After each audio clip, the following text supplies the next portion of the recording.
Yes, guys, how you doing? Welcome to the FanTeam channel. We are here to preview the Monster game. My name is Gianni. I'm joined by Ben. I'm joined by Jason. And in the next half an hour or so, we're going to be previewing Monsters. What is a monster? Well, it's where you pick 11 players. You have 105 million to spend. You only need 11 men. And you can win some serious cash. So there's 3 games to play. There's sort of smaller, medium, and large. The medium one, which one of my faves, you pay £10 8p and you can win big. The prize pool is £42,000. We've had a few wins this season, smaller ones. You get paid out into like all sorts of ranks. Ben, you've won the week before last. I'm right in saying you doubled your money, right?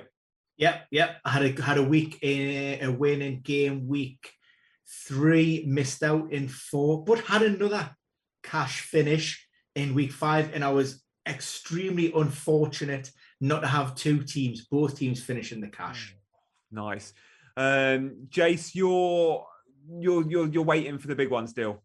Well, you're in it to win it. You're buying the tickets. Yeah. Not getting paid just yet. Well, I had a payout actually last week, so I'm very happy about that. Small one, but got my money back and a little bit extra on top of that. So in the money, and I think, from this podcast, I think we've learned that so far differential Dinnery lives up to his name and he's getting the money in. But I wasn't too shabby at all last week. How about you, Gianni? Did you get any wins? Yeah, I didn't. The week before, I doubled up and then some. Last week, I didn't, but I was close. You guys got him ahead a bit last week. I think Ben liked the Mane Salah double, but Jace, you were like, oh, I don't know if I like that double up. And I had Salah Mane and I had captaincy on one of them. And I remember saying on this very show, oh, maybe it's a bit too much eggs in one basket. So anyway, I took Salah out. I kept Mane and I didn't captain a Liverpool player and I swapped Salah for like Torres. So it was a really poor shout in the end. Oh, no. Yeah, it got a bit edgy towards the deadline. Bloody But Torres. that's why we love these shows, because we discuss our teams. So coming up in the next half an hour, we'll be discussing our teams for the Monster, where we've picked 11 players. We'll be showing you those teams. But before that, we have to speak about the hot topic. So this week, hot topic has to be captaincy. Like in all fantasy games, FPL, in FanTeam, in the Monster, remember, double points mean so much, and it can make or break. Like I had a reasonably good week last week, but my captain ended up being Lukaku, so it worked out being a not so good week. If you have a captain win, you're halfway there. So who are our options this week? Well, obviously Ronaldo, obviously Salah, obviously Antonio is in the thinking too. So we're going to discuss those 3, and then we're going to find out one sort of more differential pick, more left field choice from Ben. But let's kick off, Ben, with the big guns, the premiums. Ronaldo's been getting the shots, hasn't he? He's not just been getting the points and the goals, but we're seeing the underlying data with shots, and it's like, okay, this guy's going to score some serious fantasy points. Absolutely off the charts. Highest XG in the Premier League, and he's only played 2 games. Thanks to Jason, the stat man, for pointing that one out to me. And of course, great news for those who are following Ronaldo. He's been rested for the midweek Carabao Cup game. So we're recording on Wednesday night. So that's good. He'll come back in fully refreshed. And he's one of those players that will just transcend fixtures. He's got a point to prove. He's hit the ground running. And it just, for me, it's just a testament to the physical freak show that he is. We've seen Messi move to PSG, and he's had an indifferent start. He came off, he's picked up an injury already, hasn't scored, disappointing in the Champions League. Ronaldo walks into United, bang, it's like he's never been away. It's like he's, 20, 21 years of age. He's just a phenomenal player. Shots in the box per 90 in the Premier League so far this season. At number 5, Antonio, 3.78 shots per 90 minutes. Then you've got Salah just above that, Calvert-Lewin just above that, Mane second at 4.2 shots per 90, right? Ronaldo, he's averaging 6 shots per 90. He's almost doubling Salah's number. And we know how greedy Salah is and how much he shoots. So, Jace, Ronaldo has to be the favourite going into the weekend for captaincy. And he's at home in front of the Old Trafford crowd for only the second time. Yeah, the interesting thing is, looking at Manchester United this season, I'd say defensively they've been a bit of a letdown, but they're kind of vibes FC at the moment. They're just going forward, they're shooting, they're just going for attack. The old saying that was going around Old Trafford back in Sir Alex Ferguson days. Third most shots in the box, third most chances created. And then they've got the most goals in the Premier League at the moment. They're overperforming XG, but in this situation, I think that they can keep up because you've got Ronaldo who can comfortably do that as well. Some people might be worried, it's Aston Villa who have actually been, I think, the second best defence in the Premier League so far this season, or third best in terms of XG conceded, which is impressive. But going into this game week, Villa have a 13% chance of a clean sheet. It's basically nil. No chance at all. And so that's the lowest in the Premier League. And Ronaldo's going to be in there. He's going to be shooting. He's going to be very selfish. So he'll get extra points for shots on target, which is one of the great things about FanTeam. But also, like you said there, Gianni, 6 shots per 90 in the box. He's bound to get at least 1 or 2. It's so exciting. I mean, He's definitely in your team as well then, I guess. Yeah, he is 100%. And I am captaining him. I'm going quite safe. If we're looking at opponents, you mentioned Aston Villa, it's really important to look at the sort of shots and goals conceded for them. If you look at shots on target faced, I often like, that's a metric I really like. Like, yes, we know the XG, but how many shots have they actually faced? Well, Villa are a fourth. So they really haven't faced that many shots. And actually, surprisingly, a team that's actually conceded fewer shots than that are Brentford. They are second for shots on target faced. So they've only faced 13 shots on target. So it's like second best, this is. So Villa faced 15 shots on target.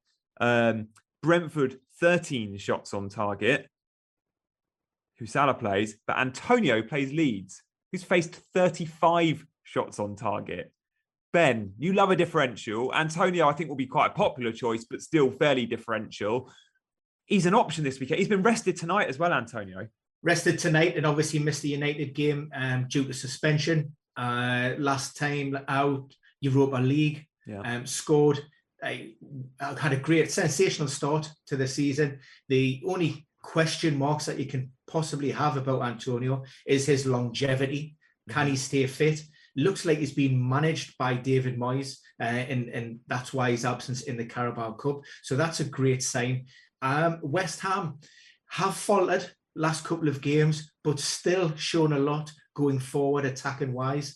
In Ben Rama, Bowen, I do like them. Vlasic, all in and around that first team squad. So look, for people like me who do love a differential, I think Antonio has got to be up there with some of them. There's some difficult fixtures this week. I don't think it's easy to pick out one standout premium option. So for those that maybe like to steer away from that template, then maybe this is a good opportunity to get some of those lower priced, better value players and maybe pick up a few extra points.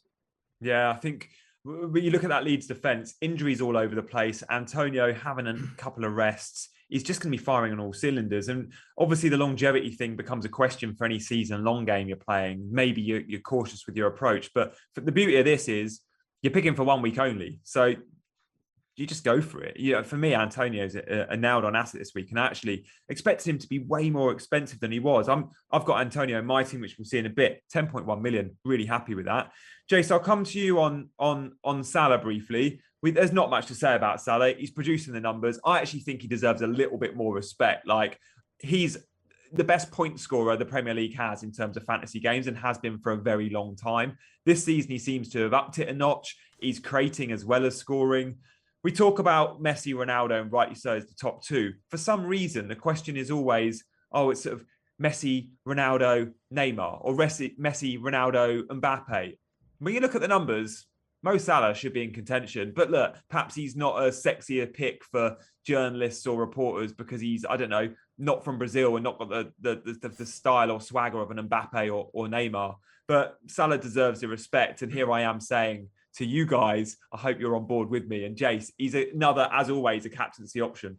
Yeah, I think the thing with Salah is he's just missed the consistent, and he's got that added element that maybe some other players don't have. He is on the penalties, so if Liverpool do get one of those options in the game, then he's going to be right on there taking them, and he usually dispatches them as well. But like we said with Ronaldo, he's very selfish. He likes to take lots of shots as well. So quite often for FanTeam, he's going to take a speculative shot, which normally is on target. So even if he doesn't score on that occasion, he'll boost it up a little bit. But yeah, I think the interesting thing with the Brentford situation as well, I was saying there with Aston Villa, surprisingly good defensive numbers. Brentford are the same as well. In kind of pre-season, I said they could possibly be the Sheffield United of this season. They play in red and white, and they're going to shock a few people with how good they are. But the Bees have also been really good at stopping out players. XG conceded 3.92. But this is Liverpool. This is a totally different kettle of fish. And the thing is, Liverpool are just up there with some of the best attacking numbers. We said Man United are top goal scorers, but Liverpool have the best XG, most shots in the box, most shots. And Salah's going to be taking a lot of those. This is a delicious kind of pick. And the thing is that obviously Ronaldo, we're kind of favouring him, but Salah's in as good a form.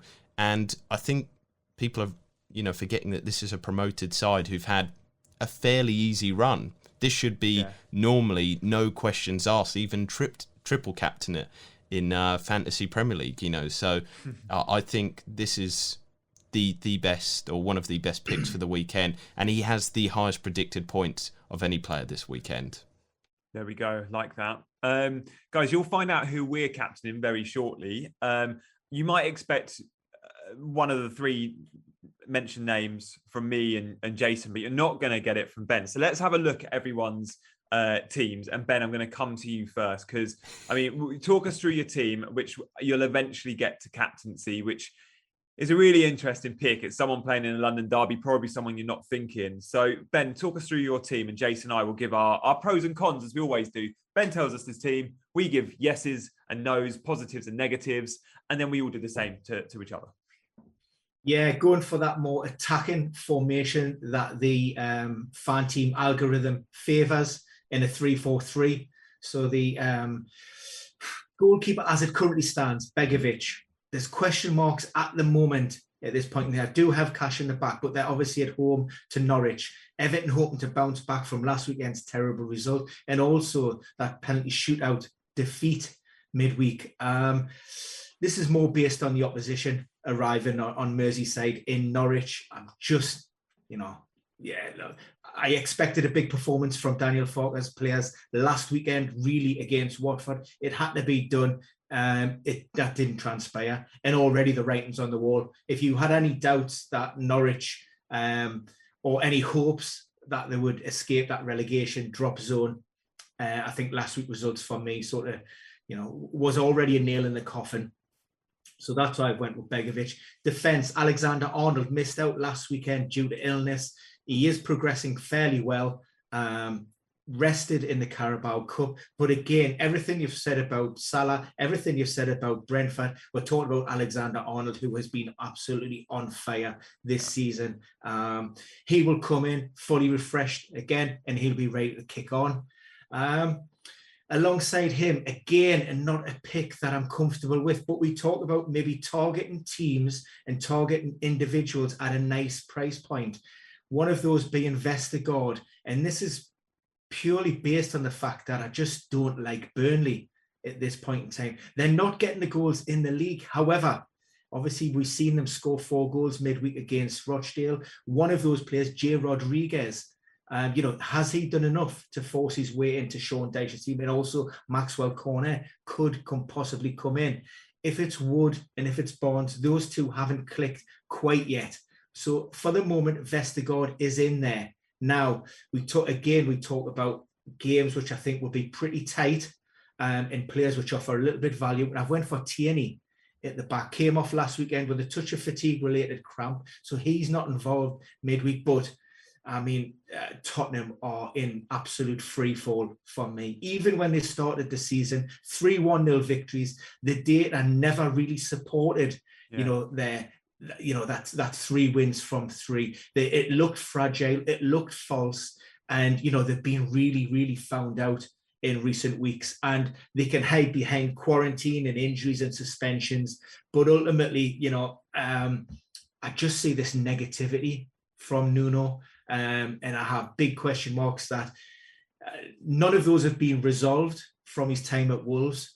Most frustrating decision, and this for me, Harry Kane on the left-hand side of the attack. You know, you talked about one of the world's best strikers in and around the box, and he's getting pushed out to the left-hand side. It's ridiculous. I mean, I tell you what, he deserves sacked for me. There you go. And I'm not having any more on that. I'll go on a rant. Nuno out. Nuno out. Nuno out. Pray for Nuno. Midfield, Townsend. Again, one of those players along with Damari. Great start. I would never in a million years have considered either of those two players. Yeah. But, you know, they're in that 11 on merit. And also against Norwich, if Everton are going to create anything and score, which I don't think there's any guarantees. We're talking Calvert-Lewin out, Richarlison probably out. They've got extensive injury problems. Lucas Digne, question mark. Where's the supply line? You know, where the goal's coming from. If it comes from anywhere, it could be Townsend. You know, down that left-hand side, is it? Or right-hand side, Norwich, that's one of their, you'll correct me, Jason, but that is their weakest point in Norwich, and Andros Townsend could capitalise on that. Mo Salah touched upon, I can't see myself, as much as I love Ronaldo, I can't see myself at this moment in time ever picking him. His ownership is just going to be far too high for me. It doesn't sit comfortably. So I've went Salah. Ismail Sarr, if you can follow up from that performance last week, we're talking Watford, who inherently perform well at Vicarage Road. They're coming off the back of a great result, and you have Newcastle arriving, who are in dire straits defensively. We don't really seem to have a game plan. Our defensive inadequacies, have rolled over from the second half of last season. Steve Bruce is sticking Isaac Hayden in there, a midfielder. He's dropping Shaw, he's dropping Fernandes. Social media, we've seen Joe Willock in a protective boot this week. No update from the club, so that could be big. You then looking at where do the goals come from. At the minute, it's just let's get the ball to San Maxim and see what happens, and hopefully he can, show some brilliance. So I have worries about my hometown club this weekend, and Saw, like I say, can hopefully, they've played in the two games that Watford have performed really well. Saw has been that standout performer. For Crystal Palace, if I had bigger kahunas than I already have, I would have been very tempted by a Palace triple up. I don't rate Brighton. Do not rate Brighton. That's a derby, that is, despite not being too close. What is it, M23 derby or whatever it's called? Yeah, one of those loosely big game for them. Big game. There's a lot of needle. I mean, if Basuma misses out for Brighton, I think that could be huge. I could have went Zaha. I could have went with Edward, but I opted for Gallagher. Just hoping for that. Maybe his ownership will be. He's not the obvious pick, although he is bubbling under the surface, and people are waking up to Conor Gallagher now. He's on set pieces. He's been in great form. Loves his shot, so I've thrown him in there. In attack, right, with Mikel Antonio for the reasons we've outlined. Yeah. I've also went with Adam Armstrong, and that again, I'm looking at Wolves. We talked about the underlying data, and were Wolves this season's Brighton? No, they're not. They're this season's Derby County from about 2008. Absolutely atrocious. They stick 6 players on the pitch, attacking players, offensive players, and cannot break down a Brentford team at home. No one saw that result coming last week, did they? Absolutely. I didn't. I was blown away by it. I thought they were really going to smash Brentford, and fair play on Brentford. Like, Wolves look championship. And it could have been more if for 2 correct decisions, but obviously if Antonio had a couple of goals ruled out there. So in Southampton, they came away with a 0-0 result from the Etihad. So maybe again, there's been a lot of off-field work done down there from Hasenhüttl, the backroom staff. There's a buzz around the club. They're confident, and I do like Armstrong. Now, my captaincy, and some may see it as a bit of a differential, but I've went for Aubameyang against Tottenham. Jason shaking his head, obviously has no idea about this weekend. But we're talking about a striker who I think he's got 3 in 2 against Tottenham at the Emirates. So he loves a goal against them. And, I'm picking this purely from the point that just Tottenham just are so bad. Arsenal aren't great by any stretch of the imagination. They're coming off the back of 2 1-0 victories, and Mikel Arteta eulogising about, how we're keeping clean sheets and how great we're. You're not great. You're just a little bit better than you were. The quality of opposition maybe wasn't what it was. Yeah. But for me, Aubameyang scores at least 1 in this game. Mark my words, sound baited, put it on the ticker, strap line, copy me in, feed in the comments, do whatever you want. It's done. Oh, Jace, do you want to go first or shall I? I don't know. I mean, I'll go first because I really, really love this team. Apart from the captaincy pick, from front to back, I think it's a wicked selection. Our teams are similar, and some of the players that you have got that I haven't, I'm very much considering. I love the Gallagher pick, set pieces. Crystal Palace, I think, are improved. I'm not sure if I agree with you that Brighton are bad, but I think that Palace are so much improved that they could cause problems. And I like Armstrong as well. I'm a little bit vexed that I don't have enough to get him in, even with 8.3. I've just checked his price because I'm the same, Jace. I'm like, oh, that's a great shout, Armstrong. 8.3. And the thing with Armstrong is as well is I think his teammates have let him down this week. Against City, he could have scored if he'd been given the pass through. I don't think there's like an XG chain or XG kind of underlying data that proves it, but his runs were fantastic. He was creating space for himself, his teammates, and they just didn't have the quality to supply it to him. My only concerns are Vestergaard, but you've covered that for the reasons that you've stated.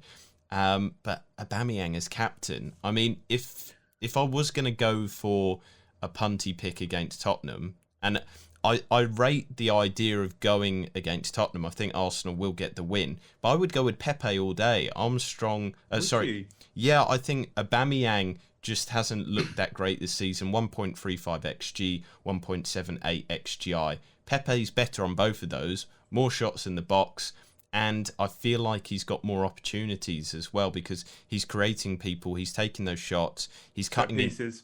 Yeah, I think he's cutting in off the wing as well. He's looking fairly vibrant. As much as I love Aubameyang as an Arsenal fan, he's just not the player he was at the moment. And I think Pepe's actually almost stepped up. So that's why I'm shaking the head. I like the Arsenal pick, just not Aubameyang. I love the team. But I'm with you, Jace. I love it. Do you know what? I might put my team in the bin, and we're going to see my team next, and just go with Ben's team, but go for a different forward instead of Aubameyang and different captain choice. This is bad news. The genius. I think you're winning money here, Ben. Why would you be agreeing? No, the fact that you two are agreeing puts us out. Yeah, of the money. You don't know. Yeah, but do you know what? I'm looking at your players, and I'm thinking they're cheaper than I thought. Like Gallagher's a steal. Sarr's not that expensive. I do have Armstrong's great value. Antonio's cheaper than he should be. The only player I'm looking at, I think you perhaps an overspending in. I know he's got Norwich, but I don't like spending 11 million ever on Andros Townsend in any game against any fix. It's Andros Townsend at 11 million. That's the only one that I'm like would raise a big question mark over. But do you know, I've got that much money in the bank. I could actually upgrade that if I wanted to. I can't quite squeeze a Bruno, but I've got 3.2 left. Oh, jeez. Wow. Mane.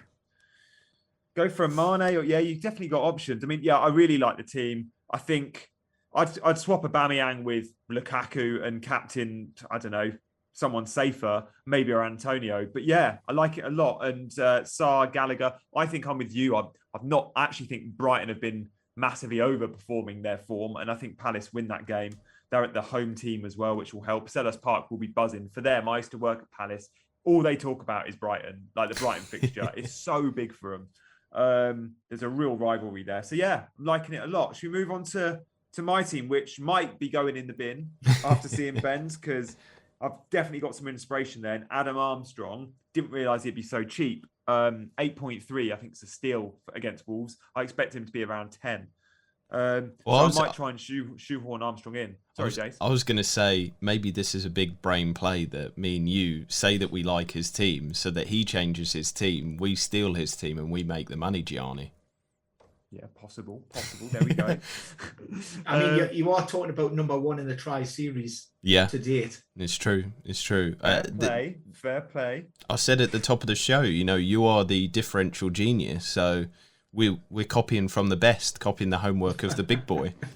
And these games reward differentials. I've gone for a few in my team. I've gone my goalkeeper. I've gone Backman. If he doesn't play, it's fine. I get Foster. That's how this game works. You get the next cheapest option. If I had Foster in, I don't think I'd get Backman because Backman's more expensive. So you get the cheaper player in that position. Obviously, there's only 2 keepers listed. So despite not thinking Backman will play, he's in. I hope I get Foster against Newcastle. That works for me. I'd rather Foster than Backman. I'm going Alonso for the upside. Really cheap defender, Alonso. Trent for the same reasons Ben listed. And a Leicester defender for the same reasons Ben listed. Like, I'm going Castagna, but that could be, that could be anyone. I think Castagna's gives the most upside of all the Leicester defenders, perhaps Pereira too. We often see rotation there, but again, if they don't play, I don't think they come on. Therefore, I get a replacement. Again, like Ben, I've gone for Sarr and I've gone for Palace midfielder.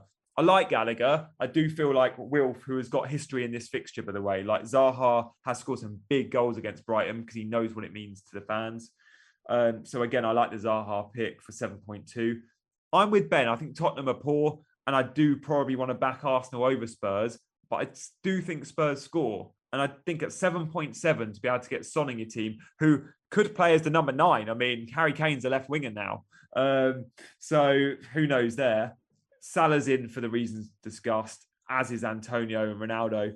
The 3 most popular captain picks this week are all in my team. And I've gone for Lukaku because I think Chelsea could still score against City. These games, though, these Man City-Chelsea games are often tight and they're often not very high scoring. So I am a bit put off by that fixture. But at 9 million, I just feel like Lukaku is worth it. Rise to the occasion. I am obviously back in Chelsea over City, hence I've got the 2 Chelsea players. I think home advantage could be key, but it could be a real low scoring sort of 0-0, 1-0. If it's 1-0 Chelsea, Lukaku scores, I get some good points there for both my players. So yeah, I'm captaining Ronaldo and I'm fairly happy with it, having just talked through it. Although I definitely want to get 1 or 2 of Ben's players in, like Armstrong, but then who drops out? Maybe I'll go Armstrong for Lukaku. What do you reckon, guys? Go on, Ben. I mean, I think the Lukaku pick in 9 million, I think we spoke about this before. Any premium in the monster under 10 million, it's almost like you've got to have them. You've got to throw them in. Yeah. These players transcend fixtures. They're up against Manchester City, but they're by no means fallible at the back.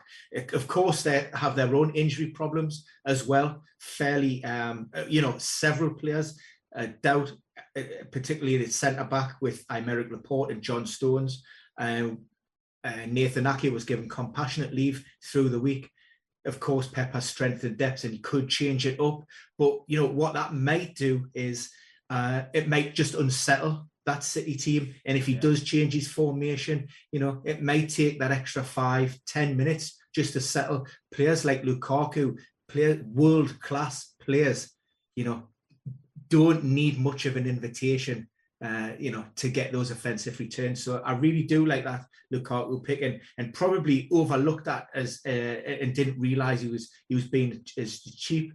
Yeah, elsewhere, elsewhere, I think you've pretty much, maybe we haven't got the same players, but we've more or less went for the same squad. With regards to Backman, and this is a few questions I've had on my timeline. Initially, it was reported that he was carrying a knee injury.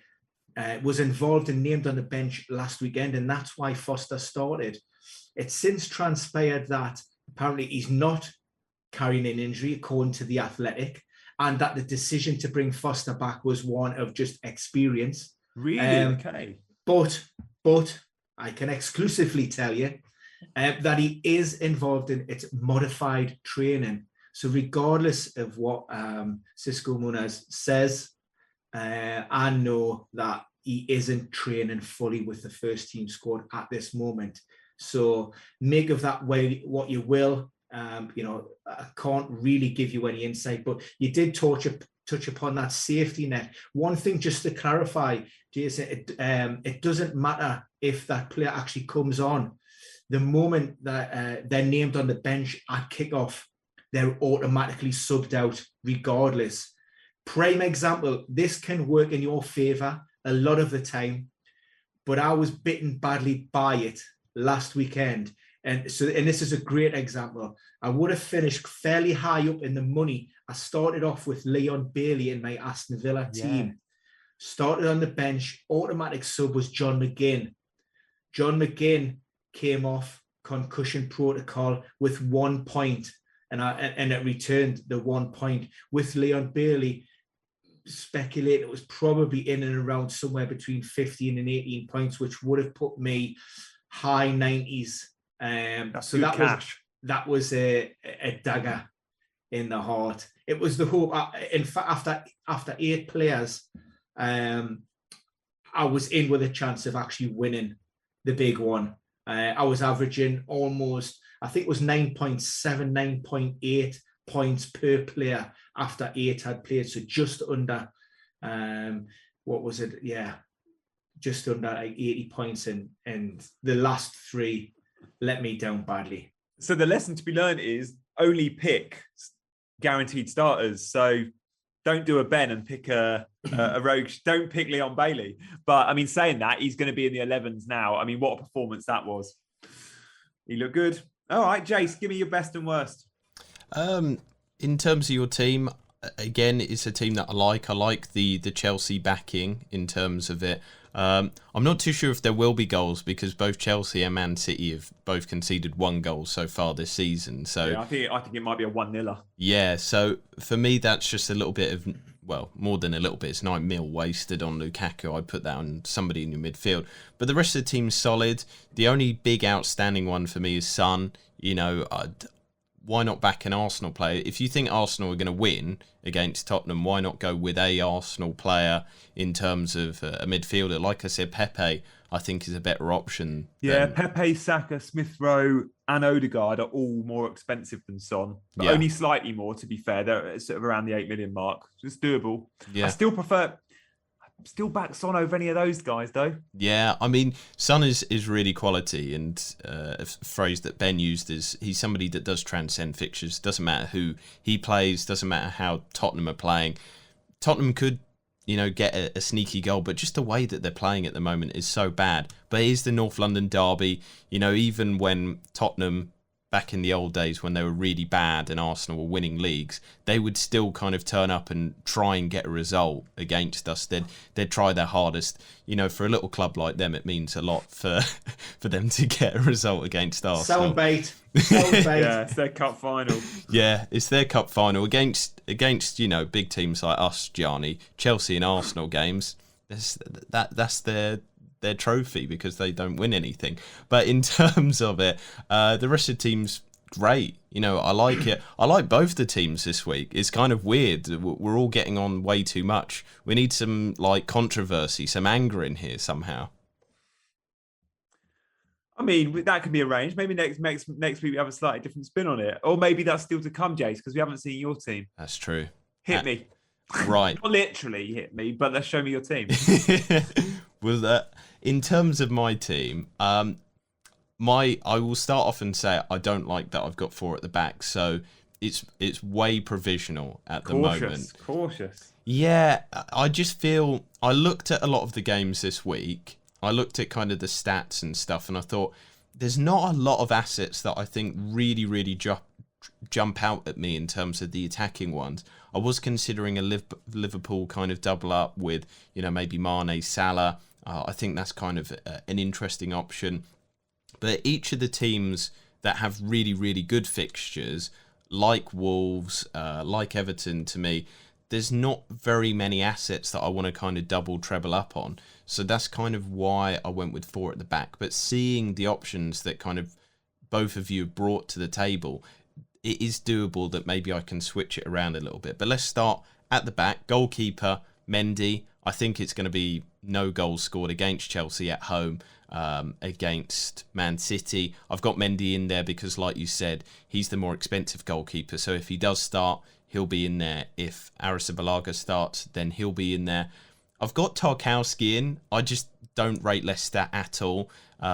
They've got relegation level kind of attacking data, absolutely atrocious kind of stuff.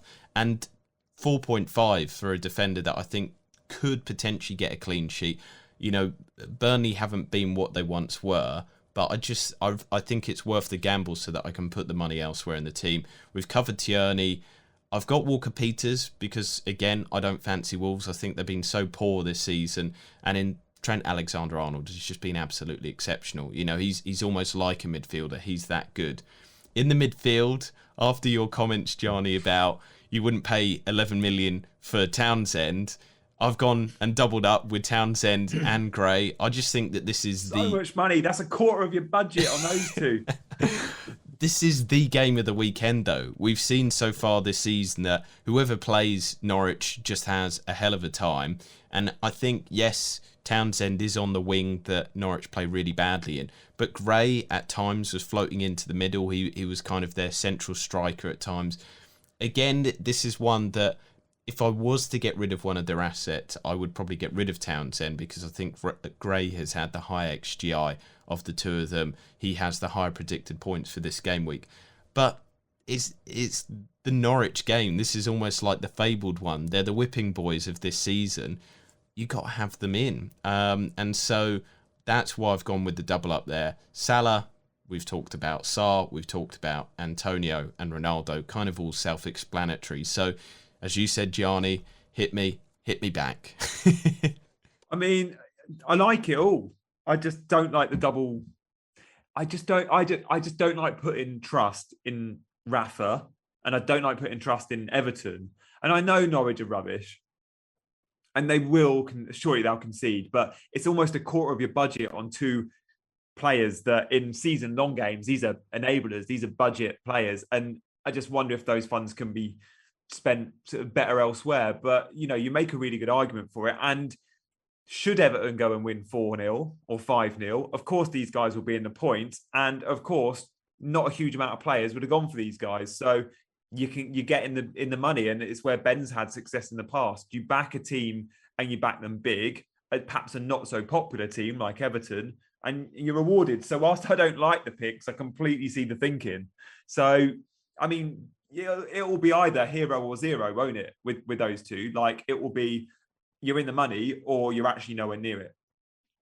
Yeah, I mean, going into this weekend, Everton have the third highest chance of 2.5 plus goals or more, and I fancy that. You know, Liverpool and Man United are two ahead of them, but their assets are much more expensive, rightly so. And like you said there, I think it's just a differential pick. You know, I think this is one of those differential picks. There's a lot of data to back it up as well. You know, I'm kind of not going too much against my roots. Norwich, most shots in the box, I think, conceded, or one of them. Most big chances conceded, second highest XG conceded. They're a terrible, terrible team, and I rate, you know, Everton to do bits. And I think as well, people will be put off by the fact that they lost 3-0 to Aston Villa. People won't be going to them. They'll think, oh, they suddenly turned bad. But they had pretty promising... They had chances, didn't they? Yeah, they had promising data before that as well. First 4 game weeks, I wouldn't write them up after that. And in terms of it, Rafa seems to be attacking Rafa at Everton. He's not sorted out the defence there, so he's going all out attack. But Ben, what's your thoughts and feelings on my team? I echo Gianni's thoughts with regards to the Everton double up. I don't see it as this full-gone conclusion that Everton will go out and smash Norwich. For me, being the injury guy, the worry is that they're just missing some key players, particularly in that offensive third, and also the supply line with Luca Digne down that left-hand side. Again, does that force Rafa into slightly tweaking his system? Do we see Rafa looking at last weekend's result and then also the midweek game and thinking, well, actually, let's be a little bit more reserved, conservative. Let's sit back a little bit and we'll maybe hope to catch them on the break. And you know you're going to get opportunities against Norwich. So let's not go for the jugular and let's just bide our time and play this safe and maybe eke out a 1-0 win, you know, like we've seen from Rafa in the past. And Damari Gray, he's had a great start, yes, and he's come from nowhere and he's got a point to prove.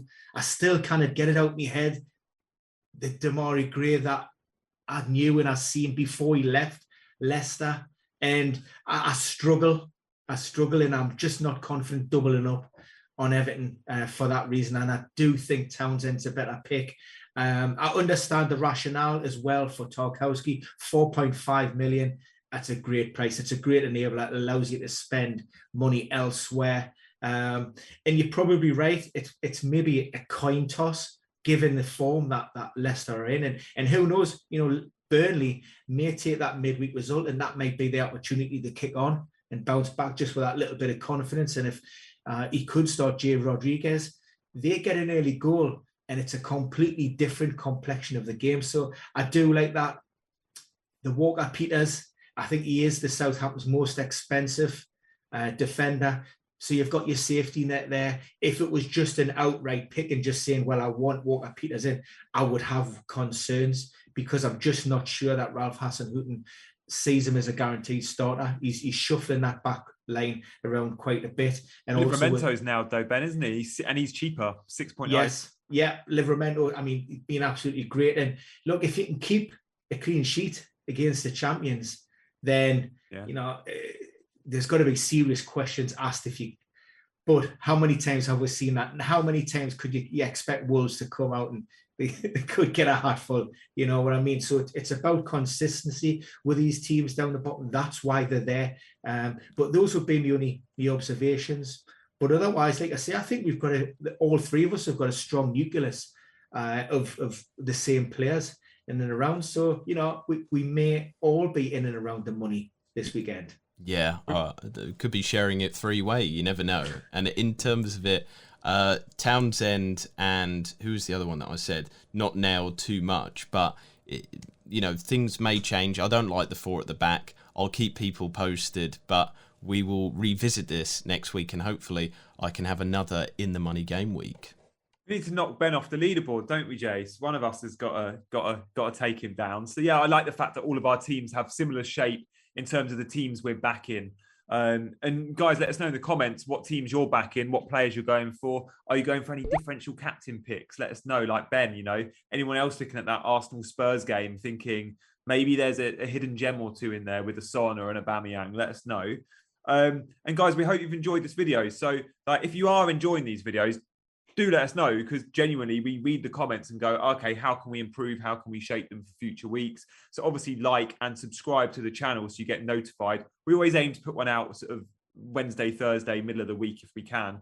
So it's been wicked spending the last hour with you guys, Jason, Ben. Thank you, blokes. And we will see you very soon. Join us next week. Take care.